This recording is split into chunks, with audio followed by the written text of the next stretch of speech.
Hello everybody. So today I will talk about finance. The topic today is about simple interest. So now I will show you how to answer. Calculate the exact interest. We have the principal, interest rate, and the time. So about the time they use about days.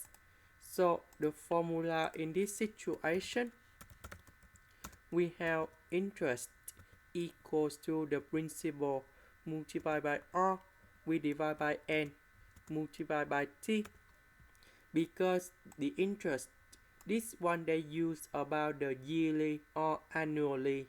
So in this situation, we have B, that's about the principal, we put 2000 in here.